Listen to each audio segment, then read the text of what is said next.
da dirinde mango yarche kita nimanga чари йоре. Сегодня пятый день наших летних учений Марнок. И прежде всего я хочу поприветствовать всех присутствующих на этих учениях, всех представителей монастырей, всех учителей Туку, всех кембу, лам, всех монахов и монахинь, а также всех тех, кто слушает эти учения по интернету. Всех вас я тепло приветствую.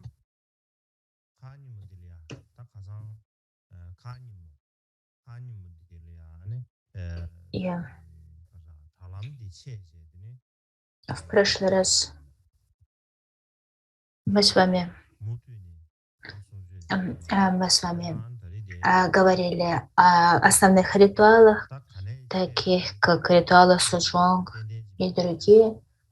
И сегодня мы продолжим обсуждение с того места, на котором у меня прервалась интернет-связь,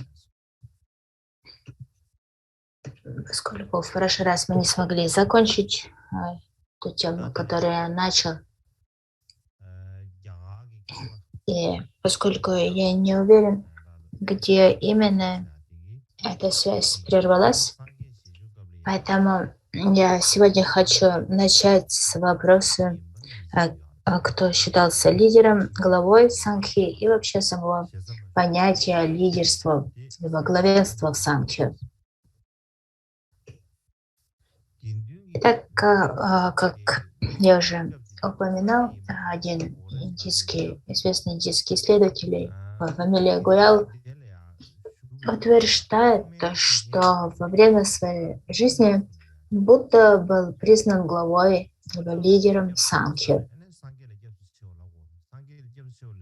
То есть именно Будда возглавлял Сангху, говорит он. По какой причине мы можем утверждать, что именно Будда был главой Сангхи? Прежде всего, главным условием для вступления в Сангху необходимо было принять прибежище в 3 драгоценностях. А первой среди 3 драгоценностей является драгоценность Будды, поскольку 3 драгоценности — Будда, Дharma и Сангха. Будда — это учитель, это тот, кто указывает нам путь.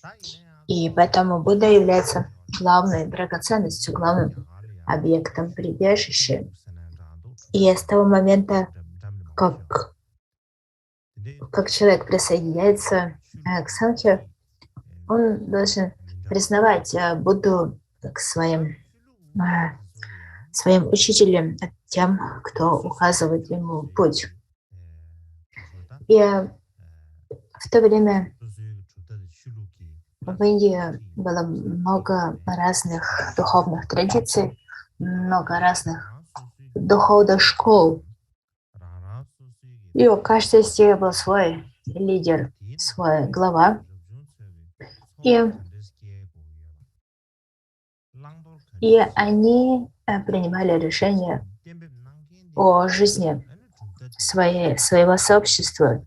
Их очень почитали и уважали как высшую власть в том либо другом сообществе. И среди этих сообществ были также сообщества монахов и монахинь. И в них также был старший монах либо монахиня, которая решала вопросы того, как осуществляется жизнедеятельность того либо другого сообщества. И затем такой лидер, глава сообщества также определял, кто будет его преемником, кто будет тем, кто возглавит сообщество после него. И поэтому именно по этой причине, именно вследствие того, что такая традиция поддерживалась в других сообществах, именно нынешний лидер был тем, кто назначал своего преемника.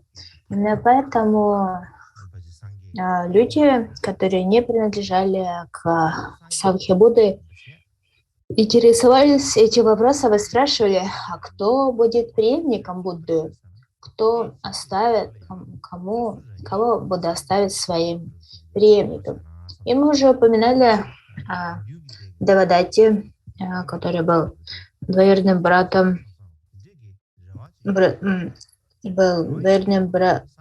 братом Будды. И между ними с самого детства сохранялись конфликтные отношения. Девадатта постоянно вступал в споры, противоречия с Буддой. И одна из причин этих споров со стороны Девадатты было то, что Девадатта хотел быть наместником Будды. И говорится, что он даже прямо сказал Будде: «Оставь меня своим преемником, назначь меня своим преемником. Я хочу быть тем, кто будет заботиться о твоих учениках». Но Будда отказал, и в результате Девадатта пытался всячески за это мстить Будде. И вместо того, чтобы назначить Девадатту своим преемником, Будда развивал демократические принципы управления Сангхой. То есть Сангха не управлялась каким-то одним человеком, но она управлялась на демократических началах. И что касается самого Будды, обычно мы называем Будду учителем. Что это означает? То, что главная задача Будды было дарование учения о том, что следует принимать, что следует отвергать, в чем является истинная причина и в чем является истинная природа вещей. То есть Будда был прежде всего учителем, а не царем, который решал, что следует делать членам Сангхи. У него не было власти над членами Сангхи, и Будда часто повторял это. И это показывает, либо свидетельствует о том факте, что Сангха управлялась демократически. Кроме того, Будда часто повторял, что вы должны быть своим собственным защитником. Нет никакого другого защитника, другого человека, кто может защитить вас. И поэтому вы должны принимать прибежище в самой Дхарме. Обычно, когда мы принимаем прибежище, мы принимаем прибежище в 3 драгоценностях. Однако из 3 драгоценностей то, что на самом деле защищает нас от опасности, этой драгоценностью является именно Дхарма. Поэтому среди 3 прибежищ 3 драгоценностей Дхарма считается высшим защитником. И прибежище мы ищем в Дхарме, а не в каком-то человеке, учителе. Кроме того, Будда говорил, что не следует считать тело учителя важным, а следует ценить те наставления, те учения, которые учитель дает. Именно они являются важными. И в особенности, когда Будда уходил в нирвану, согласно сутрам раннего буддизма, когда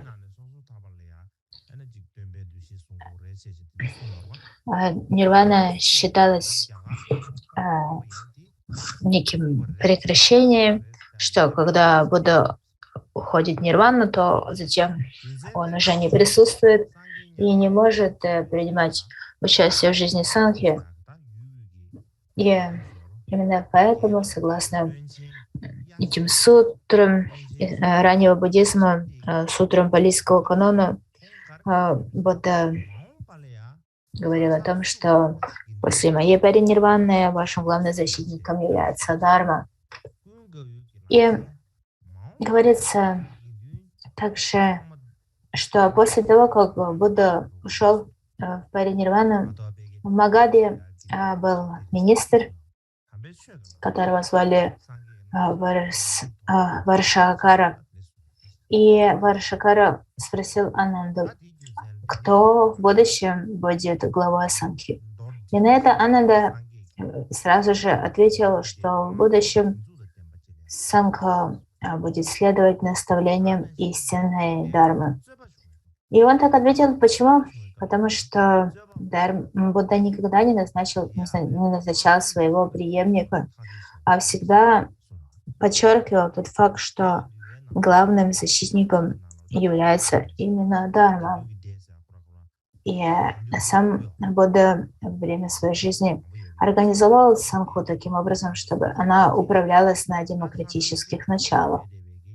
И кроме того, он преподал, объяснил способы, основываясь на которых Сангха должна была решать любые диспуты, любые споры. Как я уже объяснял, не было какой-то единого сообщества Сангхи. Все монахи, которые жили в пределах границ, они представляли собой одно сообщество. Монахи, которые жили в пределах других границ, представляли собой другое сообщество. И каждое из этих сообществ имело полномочия, могло выбирать своих старейшин. И именно такой старейшина собирал Сангху. И когда в Сангхе возникали какие-то противоречия и споры, то эти споры решались благодаря встречам, собраниям с двух сторон, которые участвовали в конфликте. И затем, выслушав обе стороны в конфликте, члены Сангхи голосовали, используя палочки для голосования. И назначался представитель Сангхи, который считал, а затем подсчитывал эти палочки для голосования для того, чтобы определить мнение большинства. И именно в соответствии с мнением большинства принималось решение. И таким образом разрешался конфликт в сообществе. И этот представитель Сангхи, который считал эти палочки для голосования, это был важным человеком, официально назначенным человеком. И это единственное полномочие, которое один человек имел по отношению разрешения конфликтов. Во всем другом эти конфликты решались с помощью голосования на основании большинства голосов. И в сутре Паринирваны, согласно традиции раннего буддизма, которая поддерживается в палийском каноне, говорится, что Будда даровал учение людям место, которое называлось Вриджи. И между населением Вриджи и населением Магадхи возник конфликт. И Будда учил их семи дармам, которые должны предотвратить разрушение, предотвратить упадок.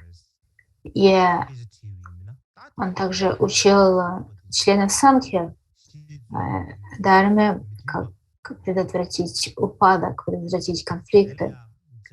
И опираясь на эти учения и решались все конфликты, в которых голос имели все члены Санхи. И тогда возникает вопрос, а каким авторитетом сам Будда обладал в Санхе?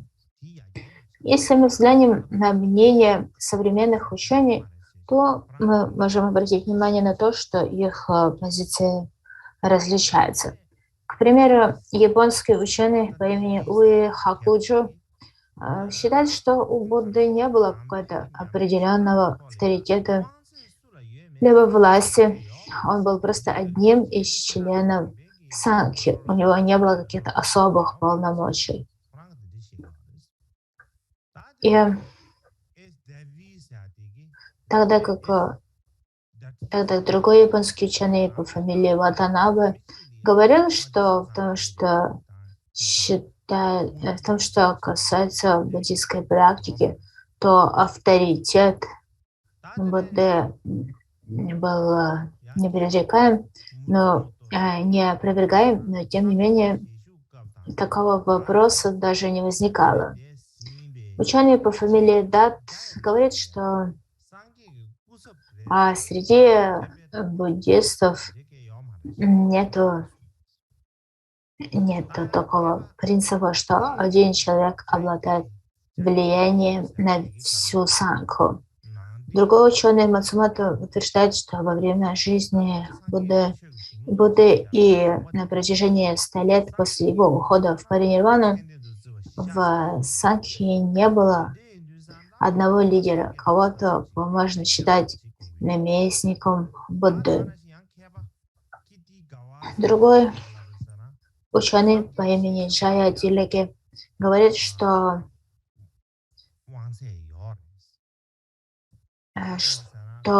вся буддийская мысль свидетельствует о том, что именно Будда обладает авторитетом, по крайней мере, духовным авторитетом.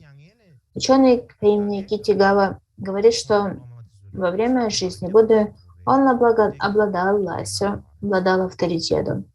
Причина, по которой мы можем утверждать так, говорит Китигава, заключается в том, что все учения о истинном воззрении, медитации и поведении были дарованы Буддой. И именно поэтому, когда Будда уходил в нирвану, он выразил свое желание, либо надежду, что с этого момента его ученики должны искать прибежище именно в Дharме. Однако мы не можем со всей ясностью судить о том, знали ли ученики достаточно Дharму с достаточной ясностью, могли ли они опираться на Дharму. И тем не менее, Будда хотел, чтобы его ученики принимали его наставления и объяснения как опору. И таким образом, когда мы читаем все эти мнения, узнаем об этих мнениях, то мы видим, что они во многом противоречат друг другу.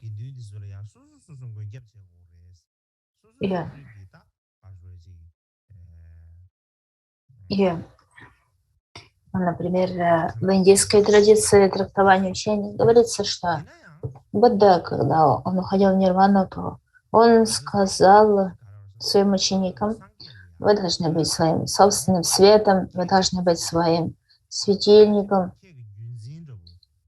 И это свидетельствует о том, что Будда не считал себя какой-то фигурой, которая обладала властью, либо особыми полномочиями. Если бы он считал себя таковым, он бы никогда не настаивал на необходимости полагаться на свои силы. Он никогда бы не сказал ученикам, что они должны быть своим собственным светом и своим собственным защитником. Также интересен тот факт, что нет никаких свидетельств о том, что ближайший помощник Будды Ананда когда-либо спрашивал Будду о том, кто будет его преемником. То есть есть свидетельство о том, что министр Варшакара спрашивал Будду об этом, но сам Ананда об этом никогда его не спрашивал. И для этого должна быть причина.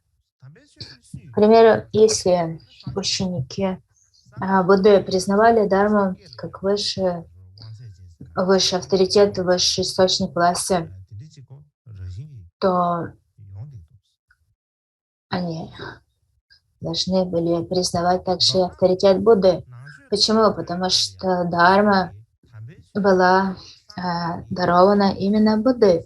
Поскольку Дharma — это то, чему учил Будда, то если мы считаем чьи-то учения авторитетными, то тогда учитель, который дарует эти учения, также является авторитетным, не так ли? И вкратце, когда Дharma впервые получила свое распространение, люди верили в том, что Будда открыл истинную Дharму. Они считали, что это что-то, что он придумал сам. Он обнаружил, либо раскрыл истинную природу. Он не придумал истинную природу.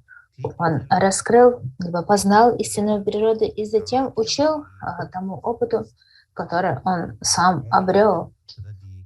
И Будда лишь после того, как он достиг полного совершенного просветления, он познал истинную природу так, как она есть.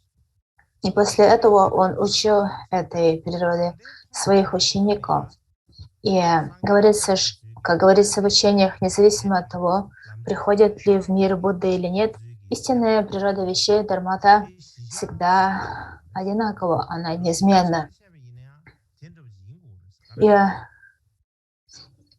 это похоже на позицию, которую занимает корейский ученый по имени Чай Шин Ю, который объясняет, что когда учения Будды получили свое первое распространение, ученики Будды признавали авторитет этих наставлений, и поэтому они следовали тому, чему учил Будда.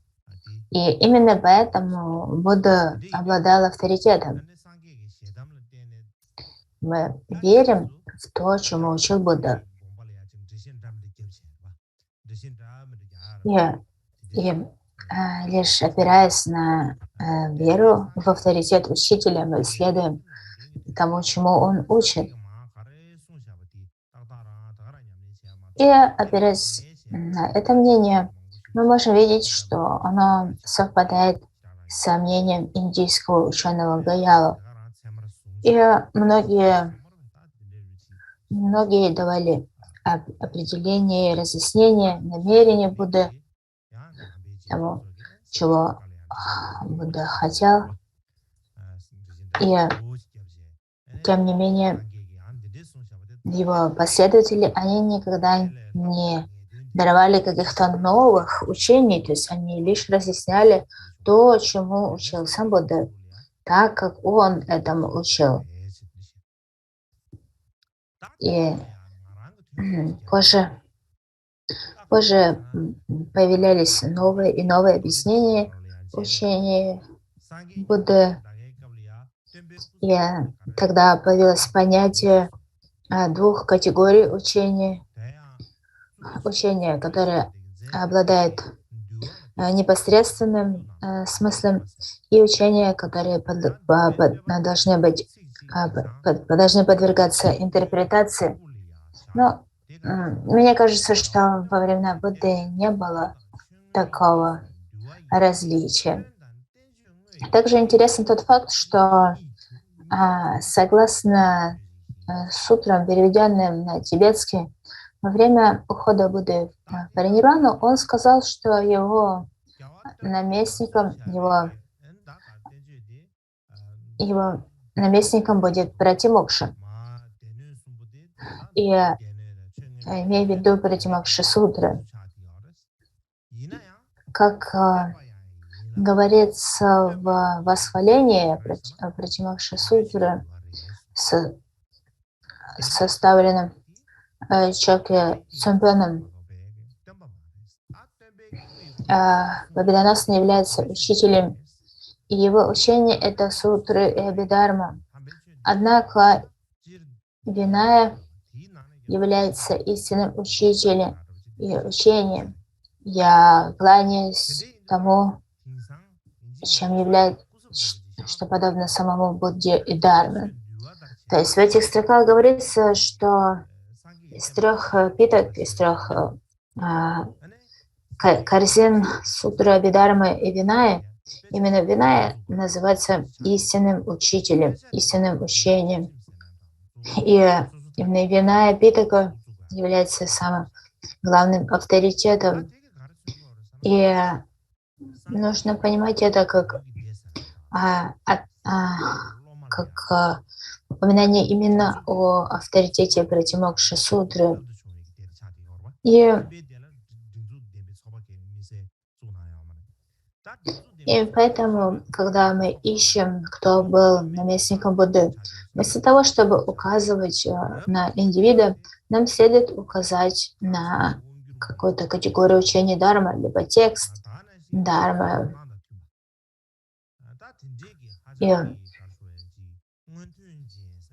И это также говорит о том, что последователями Будды являются те, кто опирается на Пратимокша сутру, то есть монахи и монахини. Именно они являются наместником Будды, поскольку они следуют правилам Виная, а миряне таким правилам не следуют. Именно поэтому наместниками Будды в этом контексте мы можем считать монахов и монахинь, а не мирян. И в основном Будда создал демократические институты для своих последователей и также правила поведения, которые следовало следовать. И в том, что наши дни важны. И также сейчас нужно упомянуть о Ваджраяне, тайной мантре, поскольку наше учение называется «Истоки тайной мантры», однако, как я уже говорил, даже в этом году мы с вами не дойдем до непосредственного изучения тайной мантры Ваджраяны. Почему? Потому что перед тем, как начать изучение самой Ваджраяны, нам нужно говорить об истоках, в которых она зародилась, как сложилось буддийское сообщество, как возникли монастыри, как были кодифицированы учения. То есть мы должны говорить об истории и то, как было создано буддийское сообщество, как возникла Виная, является очень важным аспектом буддийской истории, потому что это мы не можем упустить из виду, когда мы говорим об истоках Ваджраяны. И причина этого заключается в том, что в самой Винае есть много рассказов, аспектов, связанных с Ваджраяной. В примере упоминается о том, что была как-то девушка по имени Бадра, которая влюбилась в Ананду. Она считала, что Ананда был очень привлекательным, и она хотела быть вместе с ним, и поэтому она обратилась к магическому способу, и благодаря определенному магии она приворожила Ананду, он попал под влияние этих чар, и он не мог решать о том, что следует делать и что нет. И эта история должна свидетельствовать об опасности мантр, к примеру, которые могут влиять на кого-то. Также упоминается большой эпидемии, которая разразилась в Вайшале. Это что-то, что мы можем сравнить с сегодняшней эпидемией ковида. И когда эта эпидемия разразилась, Будда послал Ананду в Вайшали и сказал ему, когда ты будешь идти по улицам Вайшали, ты должен читать эту мантру. Это мантра, которая так и называется, мантра вхождения в Вайшали, а также определенные стихи, которые должны были способствовать устранению эпидемии. И это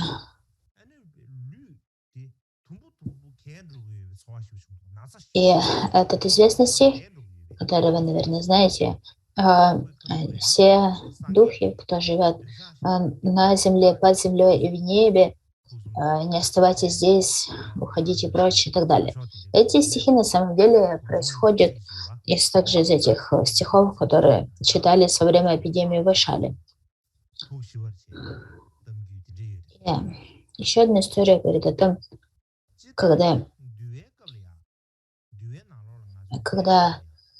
одного архата покусала змея, и он чуть не умер от укуса.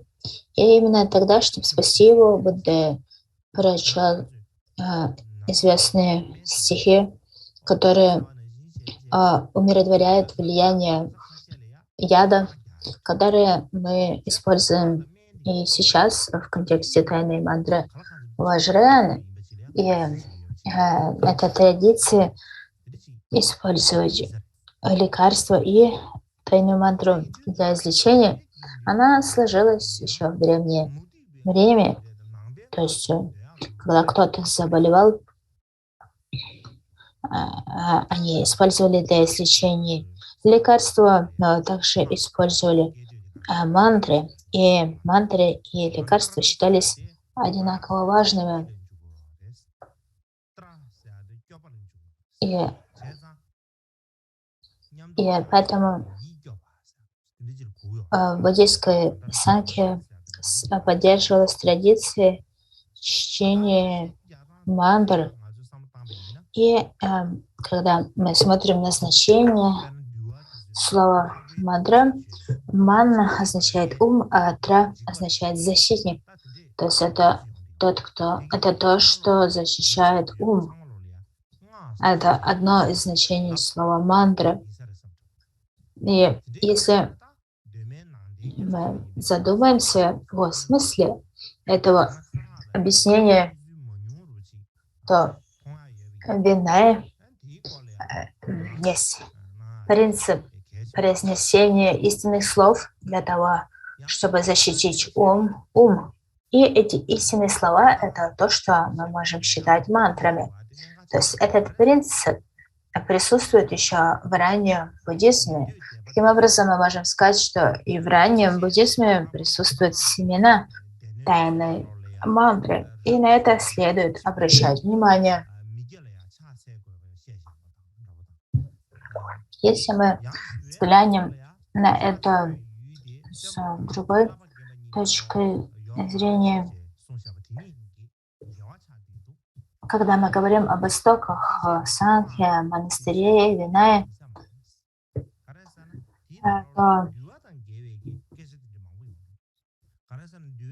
то последователи малого пути, к примеру, традиции Тхеравада, они говорят о том, что использование мантр противоречит Винае. То есть тайная мантра противоречит Винае. К примеру, в Ваджране тайной мантре говорится о том, что ученик всегда должен кланяться своему учителю, даже если ученик является монахом, а учитель является мирянином.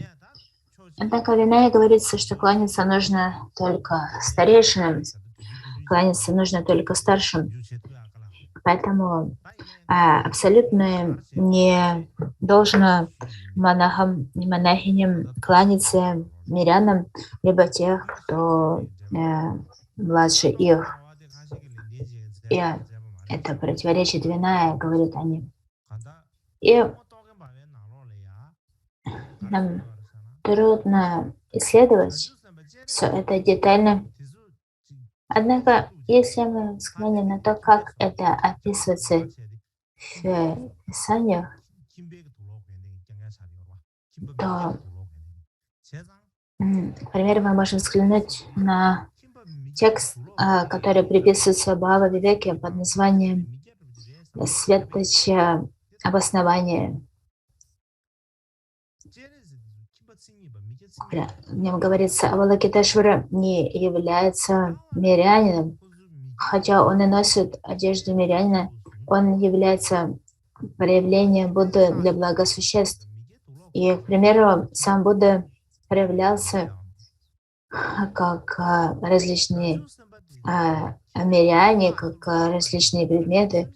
Все это служило цели принесения блага существам. К примеру, Будда проявлялся как охотник и так далее. И эти люди были одеты как миряне, но это не означает, что Будда в обличии охотника не является достойным почитания. И Бодхисаттва проявляется в обличии мирян для того, чтобы создавать связи с существами и приносить им благо. Если Бодхисаттвы всегда должны были носить монашеские одежды и придерживаться монашеской дисциплины, им было бы сложнее вступить в связь, установить связь со многими существами, со многими мирянами.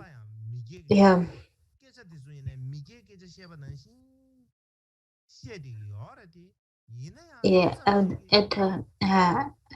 именно это описывается во многих текстах, что Будда проявлялся в различных подобиях. Когда мы смотрим со стороны на такое проявление, то, к примеру, даже как неблагой человек, охотник, к примеру, то мы можем... то это может быть лишь внешнее проявление. На самом деле это может быть проявление Будды, поскольку мы не видим намерения этого существа. И если это является проявлением Будды, как бы оно ни выглядело, оно заслуживает нашего почтения.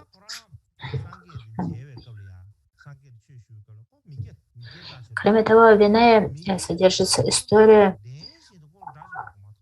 что после того, как Будда даровал учение первой группе из 5 учеников, после этого была еще одна группа из 5 учеников. Среди них был ученик по имени Кирти. И говорится, что когда он встретился с Буддой, он был мирянином. И хотя он был мирянином, он обрел архатство. И он никогда не принимал монашеские обеты. Он просто получил наставления от Будды, и благодаря этим наставлениям обрел состояние архатства.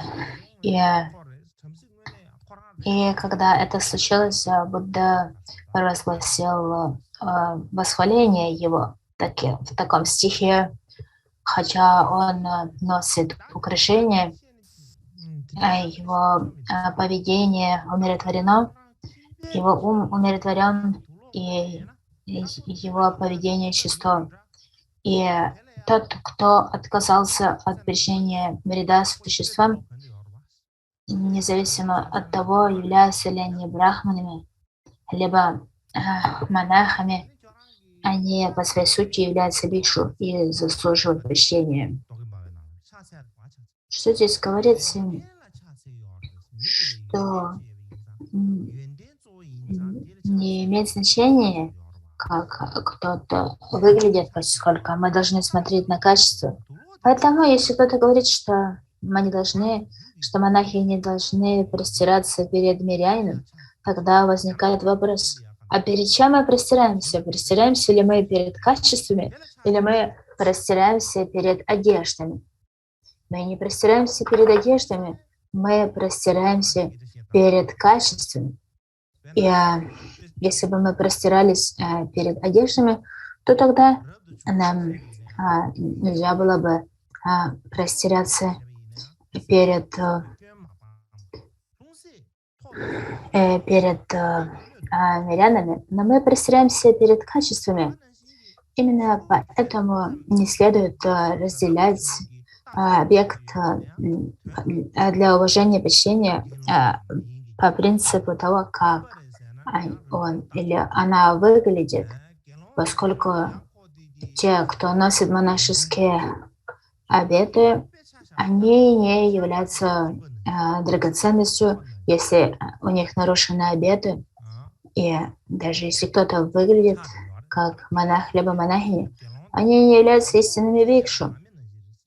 И мы не можем сказать, что они миряне, поскольку они одеты как монахи, но они также не могут быть названы монахами. Почему? Потому что они не зародили отречение от самсары.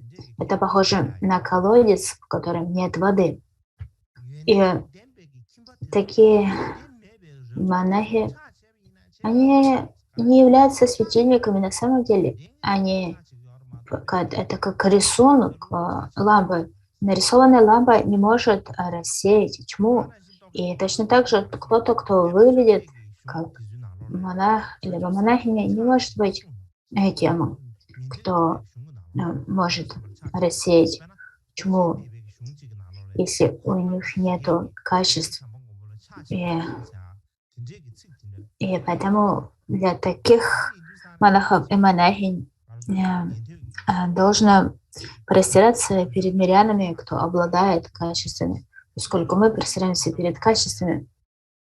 И кроме того, в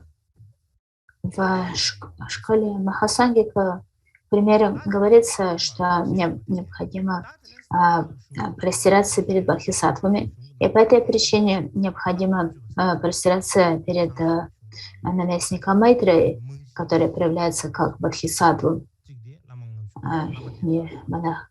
И поэтому различие между объектом для почитания должно быть сделано на основе качеств, а не основе внешнего вида, на основе одежд, которые носит тот либо другой человек. Кроме того, в Ваджраяне есть важный текст, который называется «50 строф гуру». И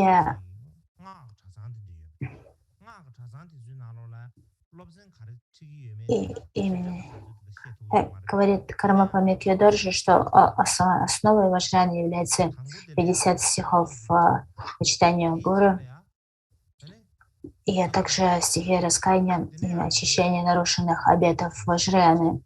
8 Кармапа Микьядорджи и 9 Кармапа Вамшикдорджи основали первые колледжи, монашеские колледжи для изучения учений.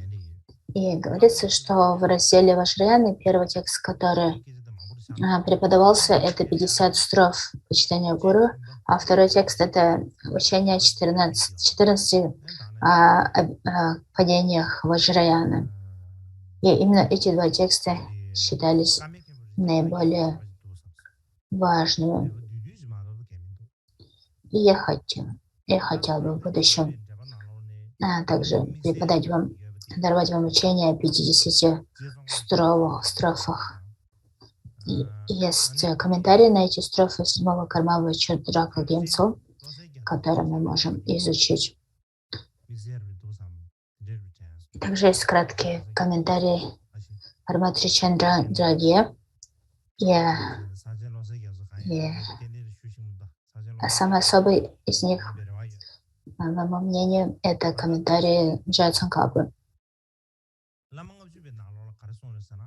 а также Лачана Драпы.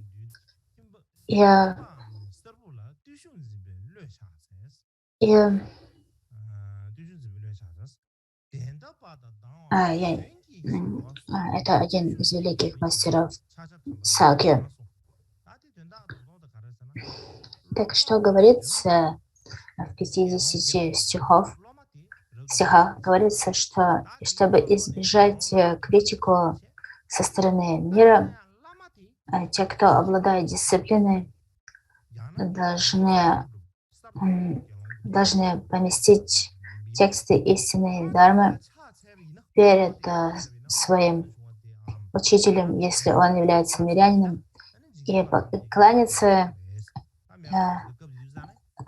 таким образом, чтобы со стороны это выглядело как поклон дарме, тогда как в это время в уме необходимо кланяться именно гуру. То же самое касается ситуации, когда учитель является младшим бикшу, а ученик является старшим бикшу. То есть все эти ситуации, которые могут вызвать критику со стороны мирян, когда монах простирается перед мирянином, либо старший монах простирается перед младшим и так далее, все это могут монахи критиковать. И об этом, если для того, чтобы не провоцировать мирскую критику, необходимо поставить перед учителем ступу, либо положить текст дармы, и чтобы со стороны казалось, что простирание совершается перед ступой, либо текстом, но на самом деле при этом в уме необходимо простираться именно перед гуру. И об этом говорится в этих 50 стихах. И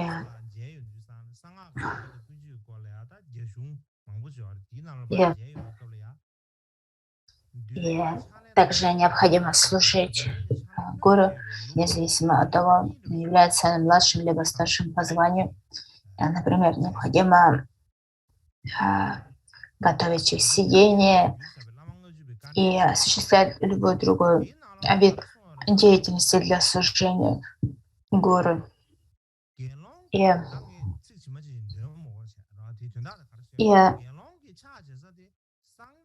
И похоже, что когда я изучаю Винаю, то мне кажется, что в Древней Индии было две традиции отношения к Винаю: более строгая традиция и более расслабленная позиция, скажем так. И в этой согласно строгой позиции, в этом тексте, который переведен на тибетский язык, говорится, что монах Бикшу должен простираться лишь перед тем монахом, кто принял обеты ранее, чем он, то есть является старшим по статусу, чем он, не перед любым другим человеком Бикшу не должен простираться. И потому, если мы спросим, является ли это верным, да, согласно Винае,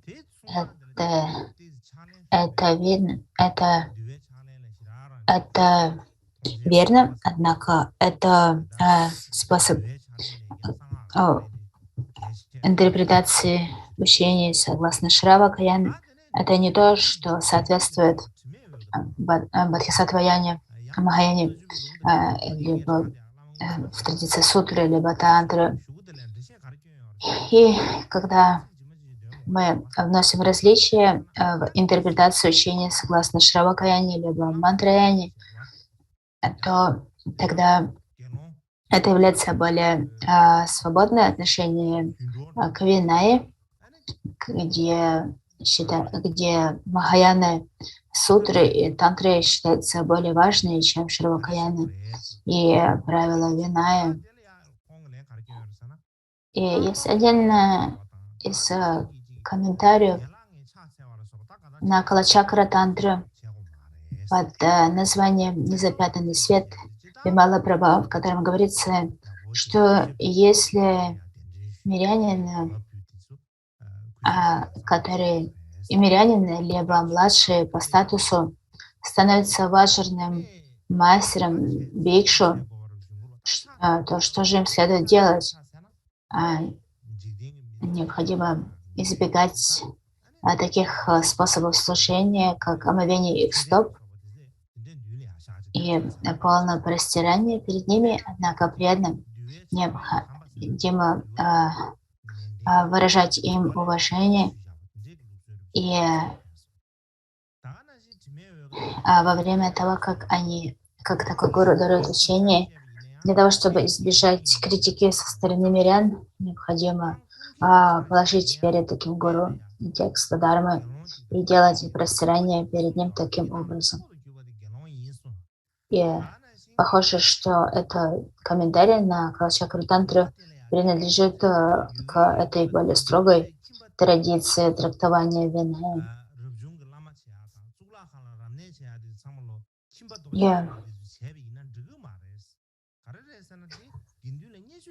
И также в этом комментарии говорится, что если тот, кто получает посвящение, является бикшу, и они являются более важными по статусу, чем тот человек, кто дарует посвящение,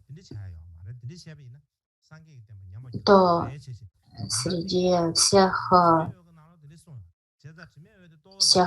бикшу и мирян, послушников наивысшим статусом обладает именно бикшу. То есть независимо от чего бикшу является наиболее важным, если будет по-иному, то это будет при уменьшении качества санхи, монашеской санхи, и приведет к ослаблению буддийских учений. И таким образом высказывается позиция более выражения учения вины. В других учениях говорится, что обеты бодхисаттвы и обеты ваджраяны, то они часто они находятся в конфликте к обетам пратимокши. То как же привести их всех к общему знаменателю, это на самом деле не так просто. И в Тибете традиция, которую мы практикуем, называется единством сутры и тантры.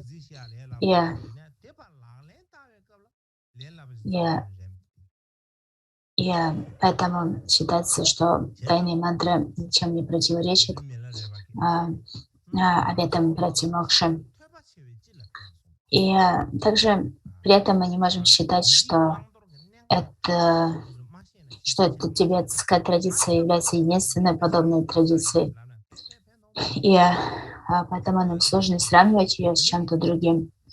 И как говорил Миларепа, если вы не знаете детали того, что разрешено, а что запрещено, то в чем смысл быть ученым?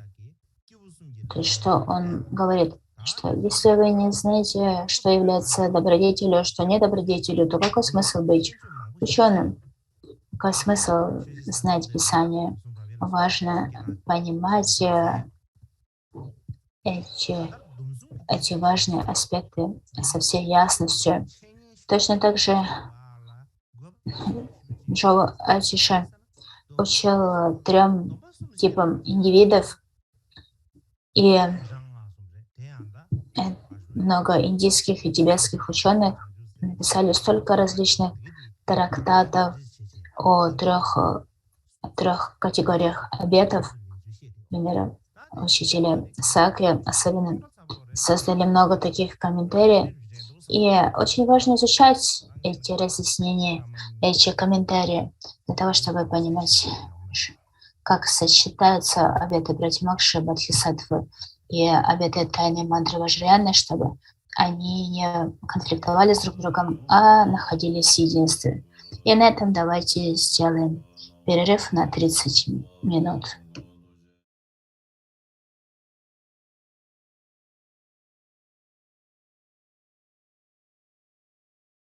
Итак,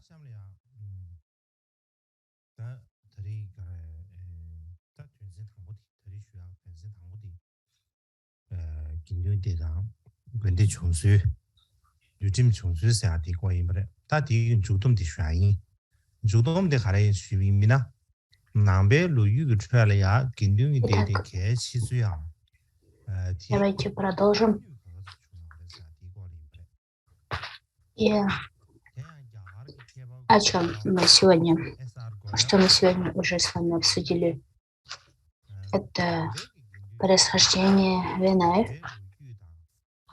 И для того, чтобы подвести итог теме возникновения Виная и тому, как возникла Санхья, важно также отметить важность санкхьо-буддистской истории. Согласно индийскому ученому Лоялу, сообщество буддистской Санкхья сыграло особую функцию, особую роль в буддистской истории. И также она имела важную роль в истории Индии и других стран Азии. И причина, по которой эта роль так значительна,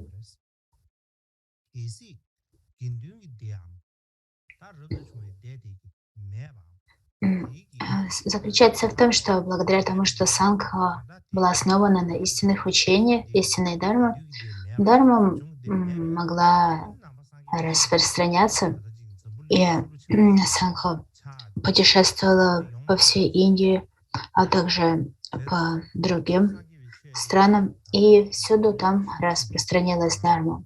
Если бы не было этого сообщества, не было Сангхи, если бы Сангха не участвовала в процессе распространения учений, тогда бы дарма не могла распространиться,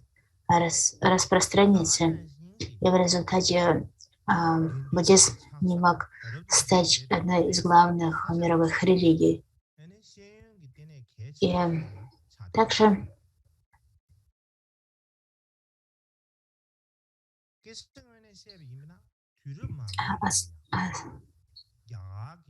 основы распространения буддизма в других странах, как раз основа для распространения буддизма в других странах была именно Сангха.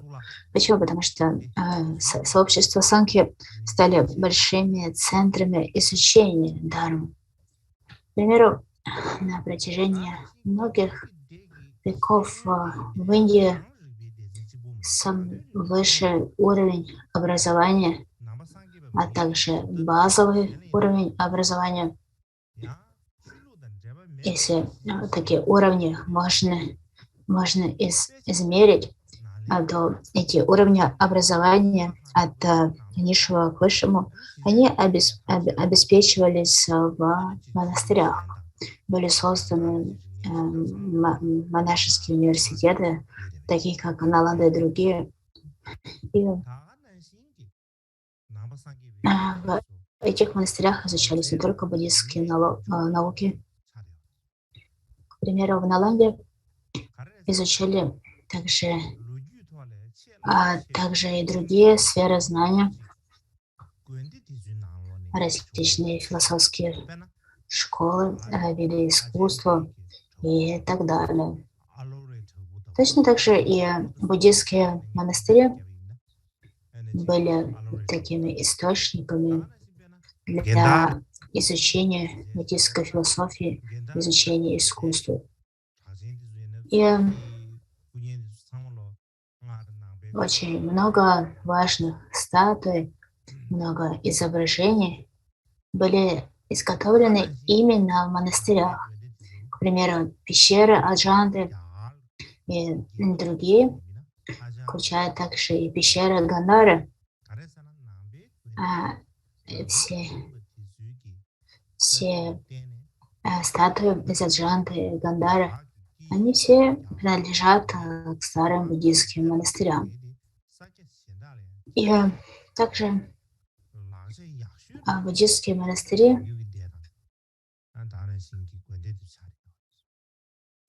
сыграли важную роль в распространении индийского языка, науки, искусств и так далее в других регионах мира.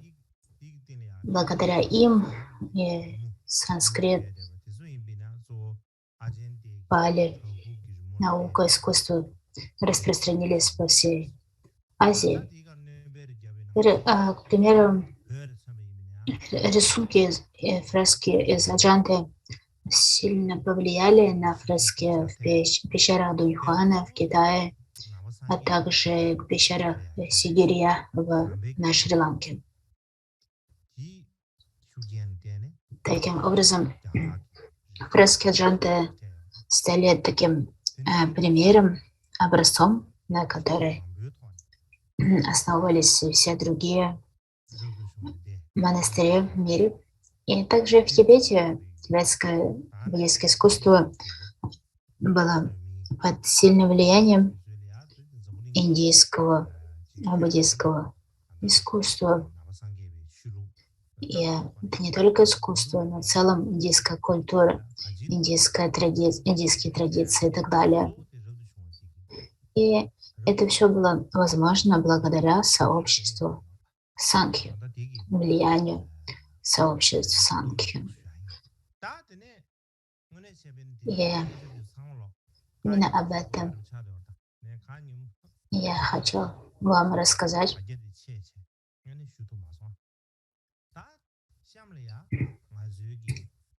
Хотел рассказать вам именно о том, какую роль монастыри сыграли в распространении буддийской науки, философии, искусства.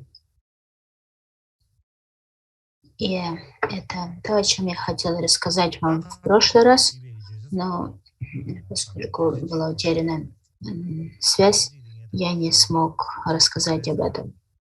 Следующая тема, которая является совершенно новой, это тема первого буддийского совета.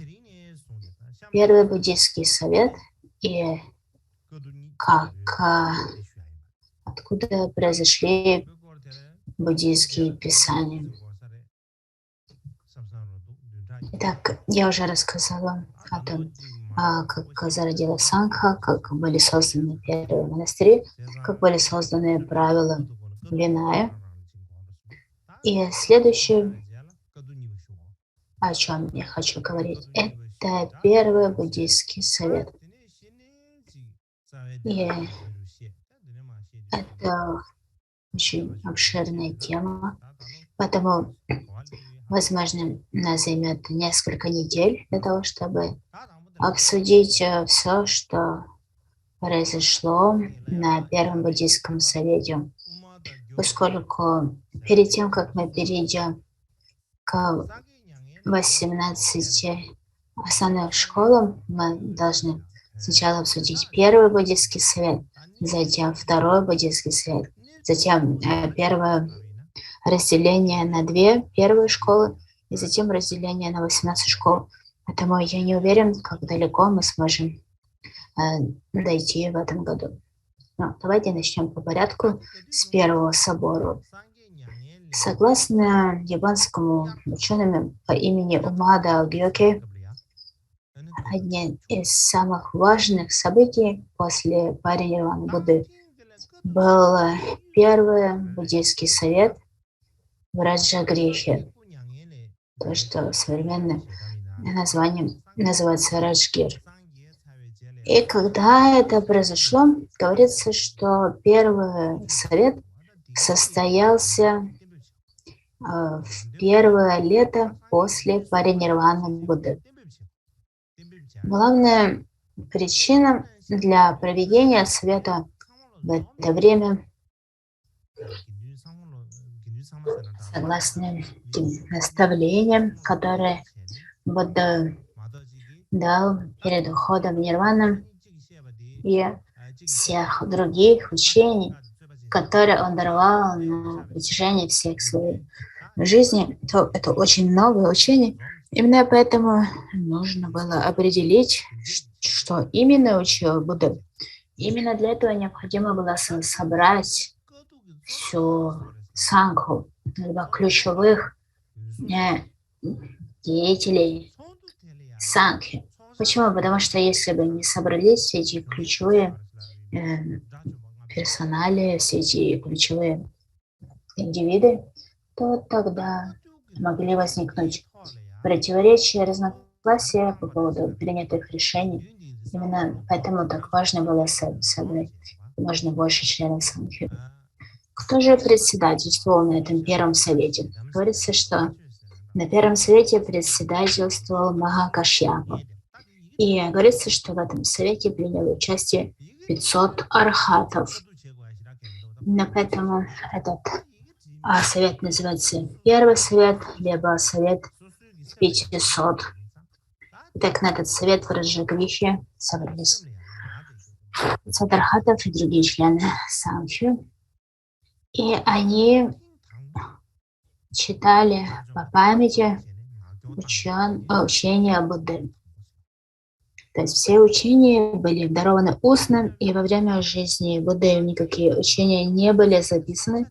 То есть все, что архаты изучали, они все это запоминали и затем читали по памяти. Такой был способ. И этот совет стал таким первым событием, когда собрались все эти архаты для того, чтобы читать вслух учения Будды. И именно поэтому это собрание получило название Первый совет в Раджагрихе, либо совет 500. И поэтому у нас есть 3 названия. Первый совет, совет в Раджагрихе, либо совет 500. Это все название одного и того же события, первого совета, который собрался в первое лето после паринирваны Будды. Японский ученый Хирокава говорит, что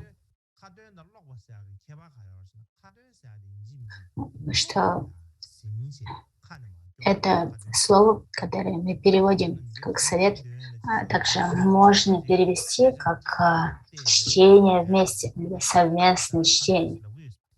То есть все присутствующие помнили учение Будды, и они читали их по памяти.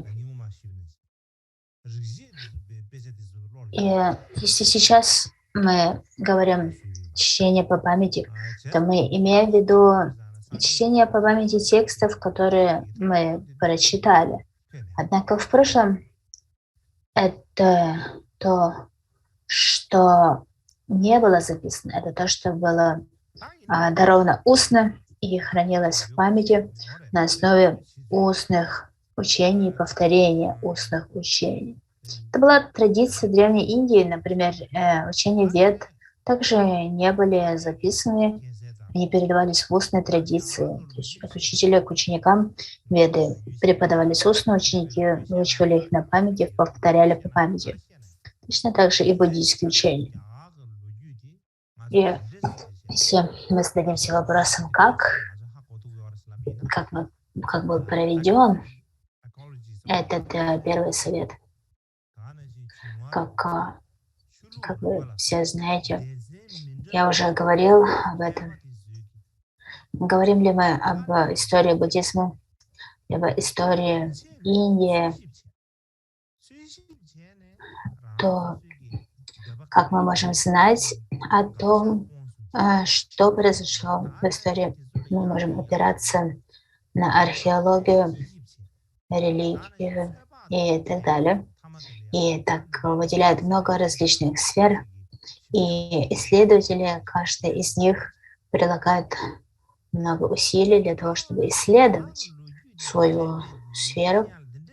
Они сравнивают свои исследования, они собирают все больше и больше доказательств, выдвигают гипотезы и ищут подтверждение своим гипотезам. И если вы спросите, а зачем они так тяжко трудятся? Зачем нужно столько усилий ученых в разных сферах? Зачем нужно сравнение, исследования? Зачем нужен критический подход к этим исследованиям и так далее? Ответ в том, что в Древней Индии не записывали историю. Нету исторических хроник. Я уже говорила об этом. В Древней Индии не было исторических хроник. Именно поэтому мы не знаем, что и когда и как происходило. И если история никогда не была записана, откуда же мы знаем о ней? Получаем ли мы ее, выкапываем мы ее из-под земли или достаем из неба? Нет, совсем не так. Мы ищем артефакты, мы ищем рукописи, которые были спрятаны в пещерах, в ступах. Также мы ищем исторические документы, которые сохранились в других странах, континентах, к примеру, исторические документы, которые сохранились в Китае, на Шри-Ланке. В этих странах есть много хроник, которые были записаны в древнее время. И также эти исторические хроники являются важными свидетельствами. Также в IV-V веке было много китайских монахов, которые посещали Индию, например, Тан Сюаньцань и другие, и они оставили свои воспоминания, свои хроники путешествий. И все это является источниками, которые изучают ученые, сравнивают их между собой и выдвигают предположения и гипотезы о том, что и когда произошло. И когда мы говорим о таком важном событии индийской истории, как Первый Совет, то возникает вопрос, где он был проведен, сколько людей в нем приняло участие, каковы были причины для его проведения, каковы были темы, которые на нем обсуждались. У нас столько различных вопросов, которые возникают по этому поводу, и есть много мнений по этому поводу. Все эти различные мнения связаны с тем, что у нас нет этой исторической хроники, в которой было бы изложено, что конкретно произошло на этом совете. Именно поэтому есть много различных мнений и много различных предположений о том, что на нем произошло и почему.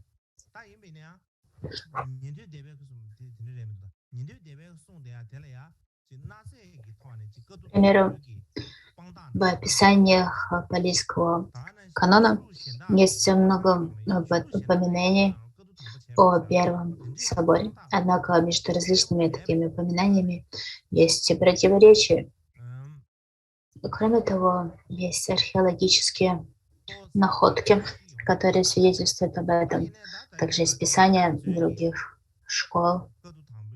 И именно из всех этих источников мы можем найти подтверждение тому, что Первый Совет действительно был. Однако у нас нет никаких подробных свидетельств о том, как и когда он был проведен.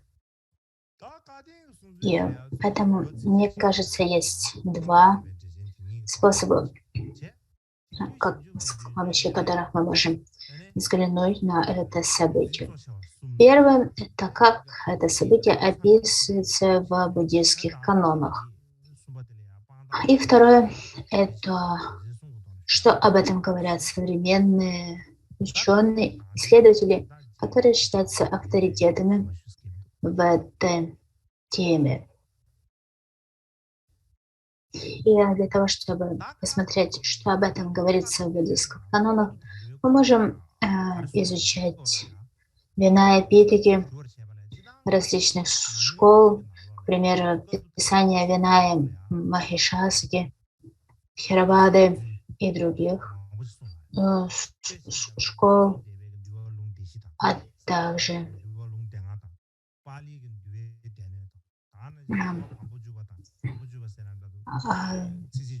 сутра, который называется Виная Матрика Сутра, также комментарии на Прагняпарамиту в 100 тысяч строках. Также у нас есть хроники путешествия Афацаня, китайского путешественника монаха Афацаня. Также у нас есть хроники путешествия Таня Сюцаня. А также у нас есть Виная, школы Махасангики, биография о жизни Ашоки, императора Ашоки. У нас есть Виная Васту, школа Мула Сарвастивада. Также есть Махапаринирвана, Сутра и другие источники. Однако, если мы захотим изучить все эти источники, то у нас займет очень много времени, и, возможно, вам будет сложно изучить все это. И поэтому я хотел бы ограничиться самыми важными источниками для того, чтобы описать, что произошло на Первом соборе. Что касается первого подхода Писания Виная, то мы можем взглянуть на Писание Виная, переведенное на китайский, а также комментарии на Прагняпарамиту в 100 тысячах строфах Нагарджуны. Это два главные источники, на которые я хотела бы взглянуть. Первый из них — это Писание Винай, которые были переведены на китайский. На китайском они называются Си Фэн Лю. Они были переведены на китайский примерно в V веке нашей эры. Индийский мастер, которого, скорее всего, звали Будда Яшаса, а также китайский ачарья, которого на санскрите звали Будда Смрити. И это писание Виная принадлежали к Дарма-гуптике, к традиции Дарма-гуптики, Виная Дарма-гупты. И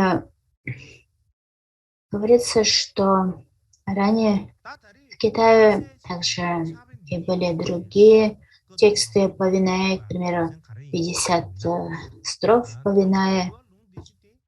И позже эти писания Виная распространились очень широко. И китайские держатели линии передачи Виная очень ценили этот текст и практиковали его. Главная причина, по которой я опираюсь именно на эти тексты, заключается в том, что Виная Дарма-гуптаки является надежным источником, которое появилось довольно рано. Также в них описываются события Первого собора довольно детально.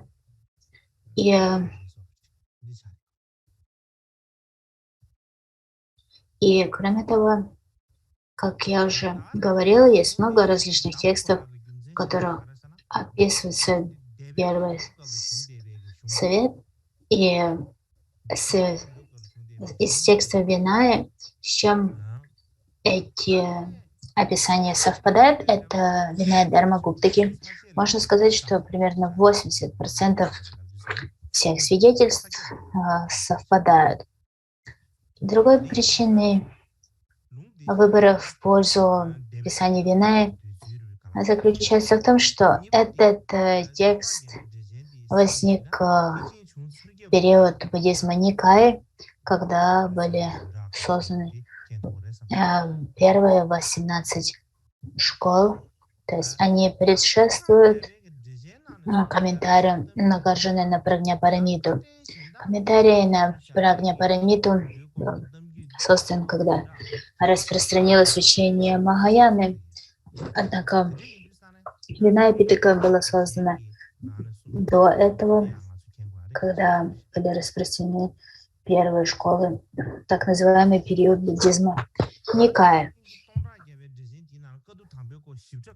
Что касается этого великого комментария на Прагняпарамиту, в нем этот первый собор описывается немного по-другому, чем в других источниках. И именно поэтому так важно изучать его. А поскольку важно знать, что Нагарджуна писал по поводу событий Первого собора. И, кроме того, оба эти источники преподносят события Первого собора так, как будто бы они сами принимали участие в этих событиях, и они дают такое ощущение живого присутствия.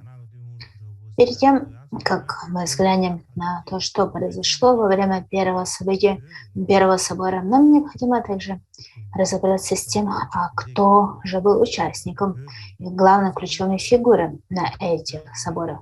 Двумя ключевыми фигурами на Первом соборе был Маха Кашьяпа и Ананда. Изображение, которое вы видите на экране, это изображение Маха Кашьяпы из пещеры Дуньхуани. Не изображение, это статуя Маха Кашьяпы из пещер Дуньхуани. Дуньхуани — это город в Китае, который был захвачен Тибетской империей и таким образом находился под контролем Тибета несколько веков, и в это время там получил свое распространение буддизм. Итак, Маха Кашьяпа и Ананда — это две ключевых фигуры Первого собора, о которых я хотел вам рассказать. Маха Кашьяпа — это санскритское имя, великий Кашьяпа.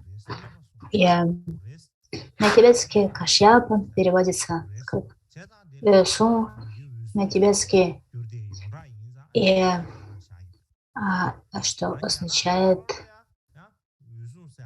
лучезарный защитник, либо защитник света. И говорится, что это одно из двух, что это тибетский перевод, это перевод одного из двух значений, что Кашьяпа на санскрите, это слово, это имя можно перевести не только как защитник света, но также как местный защитник. И на китайский это имя было также переведено, как и на тибетский, как защитник света.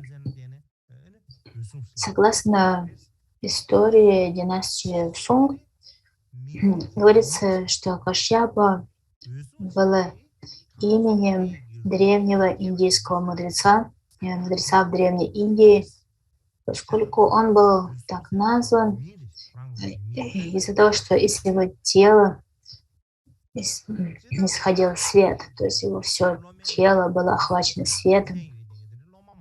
И именно так он получил свое имя. И затем позже это имя стало именем клана, который родился Маха Кашьяпа. И это имя Кашьяпа, это его фамилия, то есть его принадлежность к семейной линии, к клану.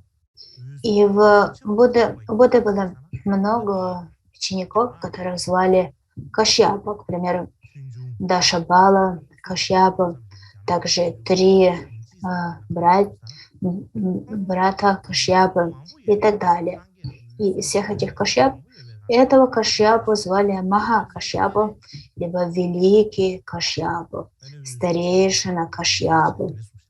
Именно так зовут Маха Кашьяпу в в буддийских источниках говорится, что он был старейшим из всех Кашьяп, поскольку он принял обеты раньше всех. Именно поэтому его старейшины Кашьяпа были великим Кашьяпом. Так, Кашьяпа — это его фамилия, его семейное имя. Его собственное имя было Пипали. Пипали — это название дерева Бодхи.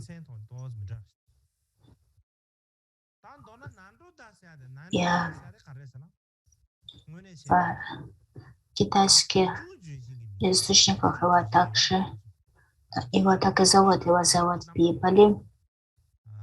Однако в тибетском переводе текста под названием Бикшуни Вибхага говорится, что Пипали — это не его имя, а имя его отца, что он был сыном Пипали. В этом его имя связано с Пипали. Пипали — это дерево Бодхи. У дерева Бодхи много имен. На санскрите, например, называется Бодхи, Врикши, дерево просветления. И, кроме того, имеет много других названий, много других имен. И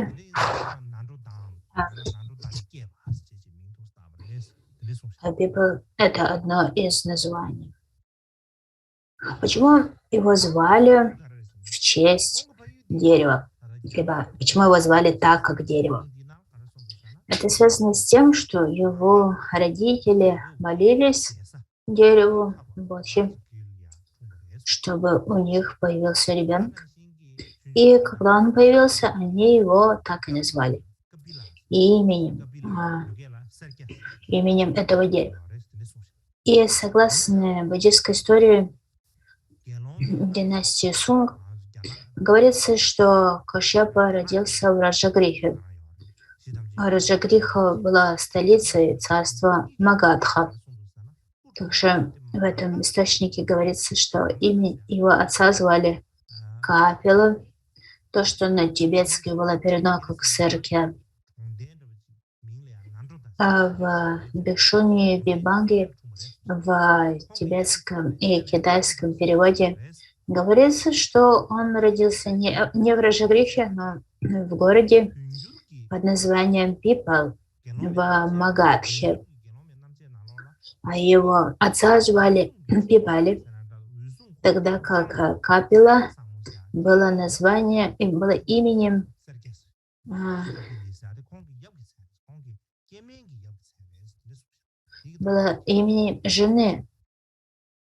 жены отца Капила Бадры. То есть его отца звали Капила Бадра.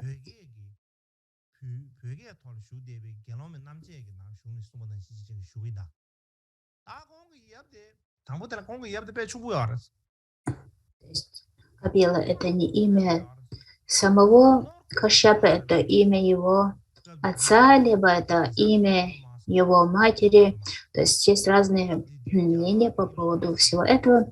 Ну, как бы там ни было, он родился в Магадхе, либо в Раджагрихе, либо в другом месте в Магадхе.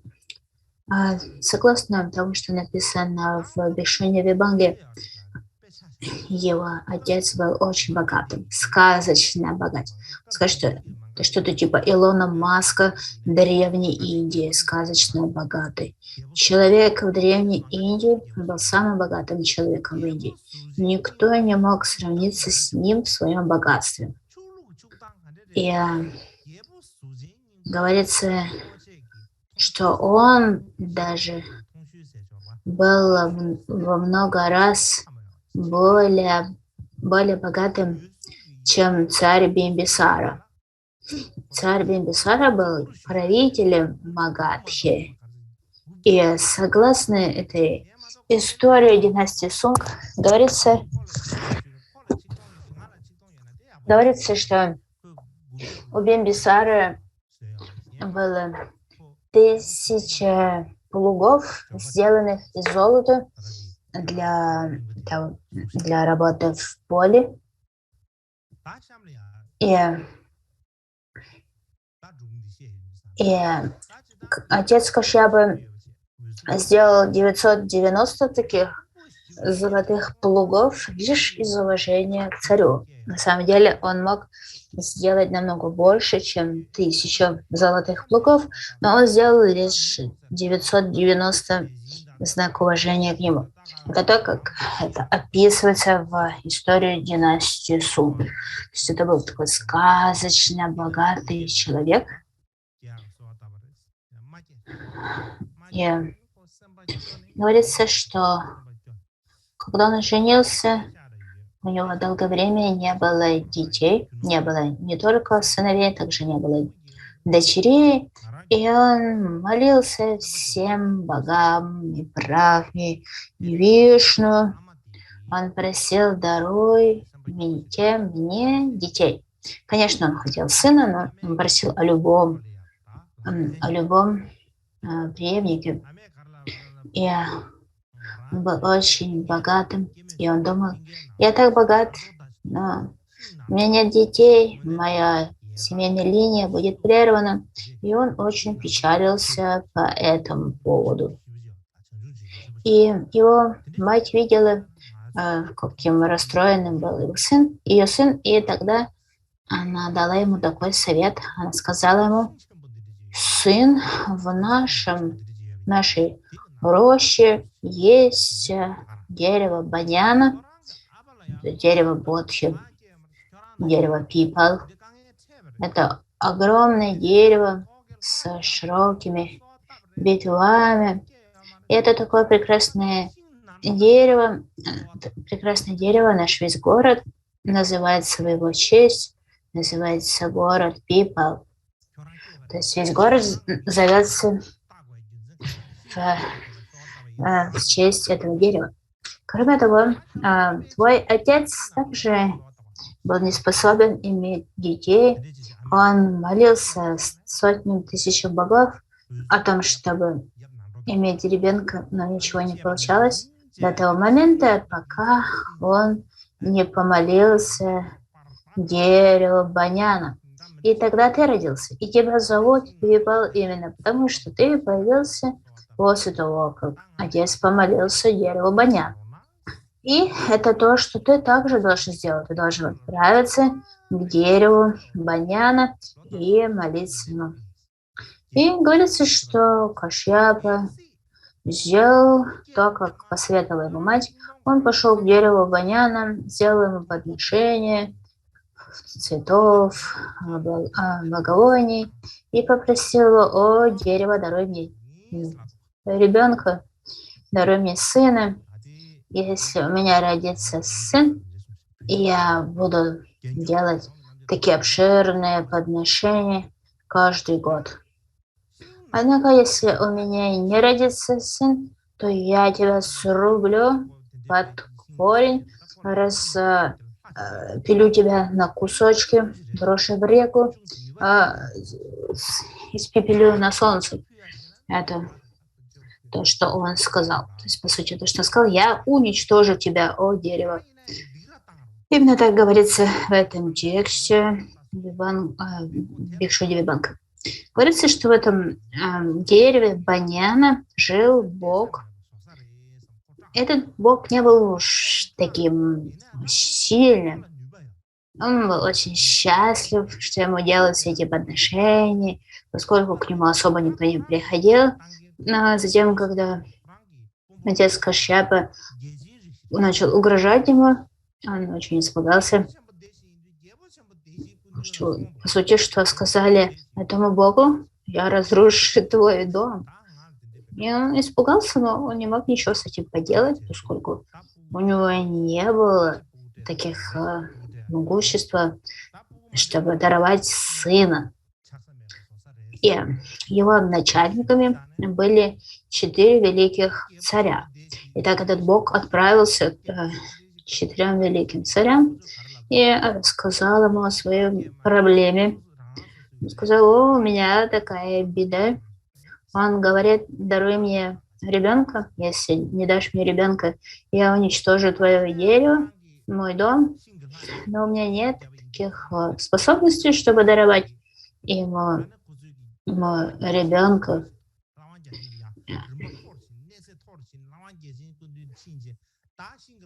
На что ответили 4 царя? Они сказали: родится ли у него ребенок или нет, зависит от его кармы. Мы ничего не можем с этим сделать, сказали они. Но этот Бог был таким настойчивым. Он просил: о, пожалуйста, прошу вас, отправьтесь к вашему начальнику, Богу Шакре. И по его, вследствие его настойчивости, они отправились к Богу Шакре. Но Бог Шакра также ответил: будет ли у него ребенок или нет, зависит от его кармы. Кармы мы не можем ничего сделать. Но и когда 4 царя присутствовали, были у Шакры, появился великий свет.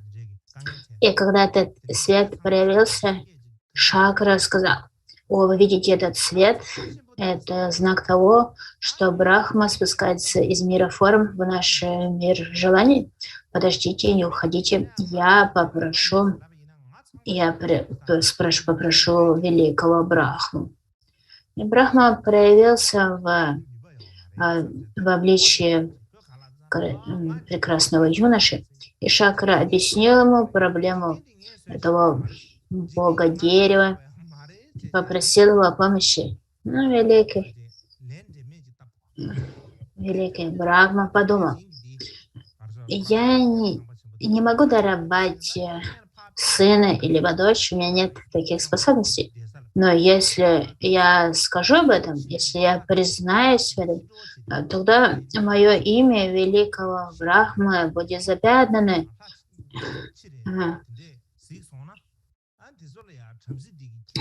Поскольку я считаюсь творцом мира. И тогда что же он сказал? Сказал: отправляйся в свой мир, и если ты увидишь какого-то бога, который незадолго до их смерти, попроси их родиться в этом доме этого Брахмана. И на это Шанкара ответил: у тебя у самого столько различных богов в подчинении, попроси кого-то из них родиться в этом доме.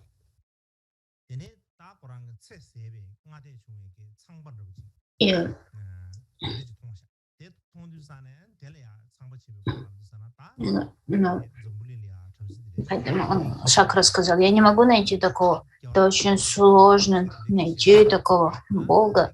У тебя, Брахма, столько разных богов в подчинении, в мире желаний, в мире форм и без форм. Поэтому прошу тебя, пошли кого-то из этих богов, чтобы они переродились в этой семье этого Брамина. И тогда Брахма согласился, и когда один из богов проявил 5 знаков приближающейся смерти, он попросил его родиться в этой богатой семье Брахмана. И чтобы как-то этого бога привлечь такой перспективой рождения в мире людей, Брахма сказал ему: если ты родишься в этой семье, тогда скоро в этом мире, в котором ты родишься, появится Будда, и тогда ты сможешь принять монашество, стать учеником этого Будды и достичь просветления. Но этот Бог тогда сказал: а как же так, подождите минуточку, если я буду единственным сыном в этой семье, как же родители разрешат мне принять монашество? Они не отпустят меня. То есть у него были все эти сомнения по поводу всего этого мероприятия, но Брахма сказал ему: так, никаких разговоров, иди и рождайся там. И в результате этот Бог пере- пере- переродился, переродился в этой семье, а, и, а, а, а, с- после этого жена этого брахмана забеременела, и она знала, что она ждет сына, поскольку плод находился с правой стороны ее тела.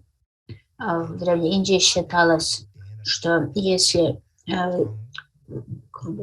ребенок находится с правой стороны утробы, то это, скорее всего, будет мальчик, если с левой, то девочка. У них не было никаких УЗИ для того, чтобы обнаружить, проверить пол ребенка, но согласно таким традициям они определяли пол будущего ребенка. И так она сказала, что своему мужу у тебя родится сын. Ее муж был обрадован, он обеспечил ее всем необходимым, обеспечил ее комфортом, всей вкусной едой, докторами, слугами, все шелка, украшения. Все это он даровал ей, также развлекал ее всякими представлениями различных артистов, песен и танцев. И так она пребывала в таком комфорте на крыше своего дома. Он ей не разрешал ей даже спускаться на нижние этажи, для того, чтобы что-нибудь не случилось по дороге с ребенком. И таким образом через 9 месяцев родился мальчик.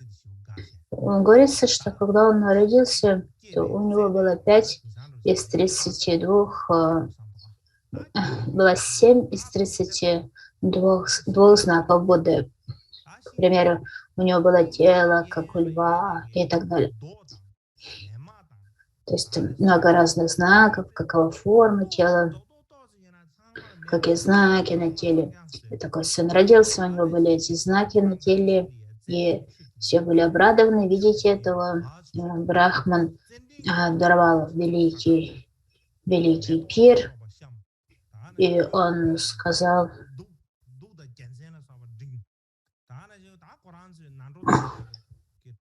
он также сделал обширное подношение этому дереву Бодхи. Он убрал все камни, которые были под этим деревом. Он оросил землю сандаловой водой, он украсил землю различными цветами, различных цветов, и также поднес очень много разных благовоний, поднял победоносные знамена. И говорится, что 3 раза на протяжении 21 дня он делал подношение еды, воды, питья и одежды на всех 4 воротах города, а также на главных перекрестках всем горожан. Итак, когда все собрались на этот великий пир по случаю рождения сына, отец сказал, что поскольку это дерево баняна, пипола, которое даровало мне сына, я назову его пиполи. Итак, этот ребенок рос, он научился читать, получил все образование согласно брахманической традиции, изучил 4 веды, все 18 наук и так далее. Он был очень умным, поэтому учился очень хорошо.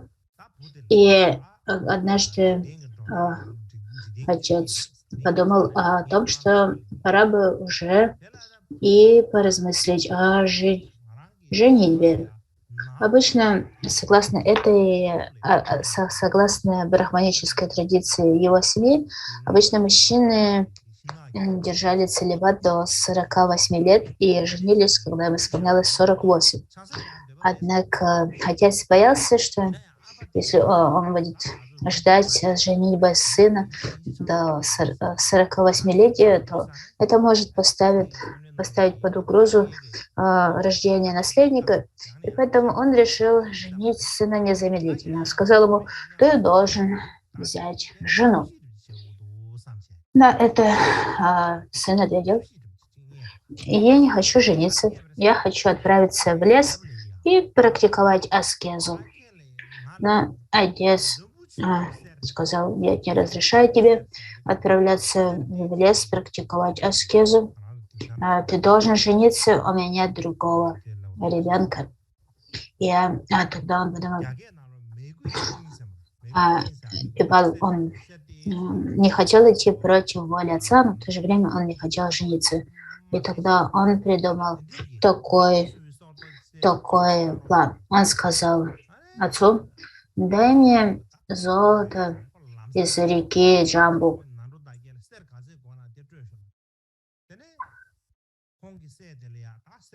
Это как бы особый вид золота. Говорится, что он такой более красного цвета.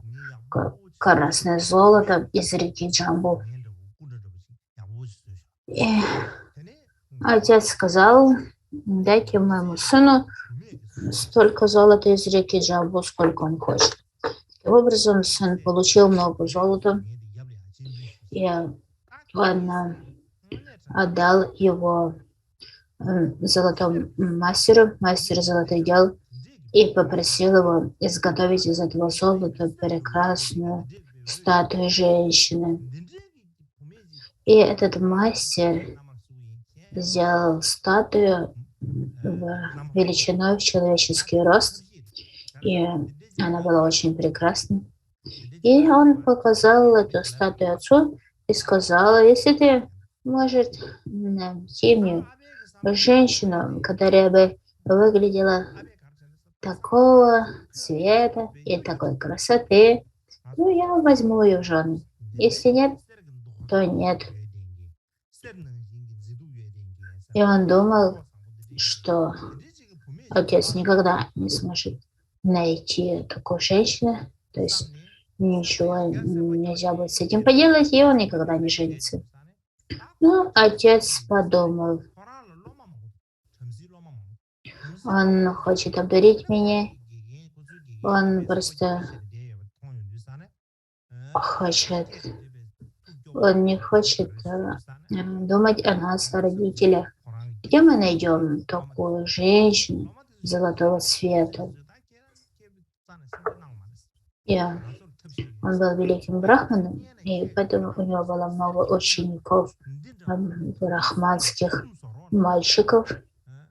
И когда его ученики увидели, что их учитель так расстроен, они спросили: почему ты так расстроен? Он объяснил им ситуацию, и они ответили ему, что не волнуйся, мы что-нибудь придумаем. Но для того, чтобы все удалось, ты должен сделать еще 3 статуи, таких же, как это. Если ты так сделаешь, то мы совершенно точно найдем такую женщину. И отец сделал то, что сказали ему ученики. Он изготовил еще 3 таких статуи. И таким образом было 4 статуи. Эти мальчики разделились на 4 группы. Каждая из них взяла по статуе и отправилась в разные стороны света. 4 стороны света. Они шли по городам, по деревням, по всем рынкам, на всех этих местах собрания людей. Они ставили статую, подносили цветы и благовония, играли на музыкальных инструментах и затем делали объявление, что это богиня, вы должны сделать сделать подношение этой богине. Если вы сделаете подношение этой богине, вы обретете благое рождение, родитесь в высокой касте. И когда люди слышали это объявление, тогда все женщины бежали сделать подношение этой богине, поскольку они хотели обрести хорошее рождение.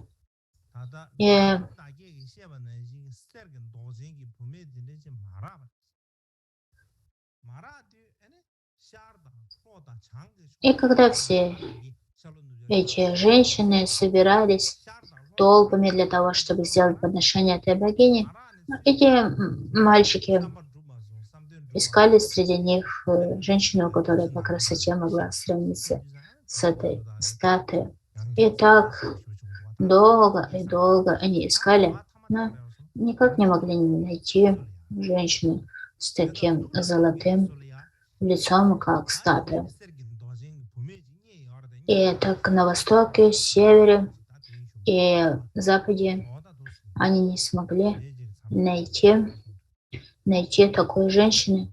И объявили об этом отцу Пипали, и осталась только одна страна на западе. И когда на западе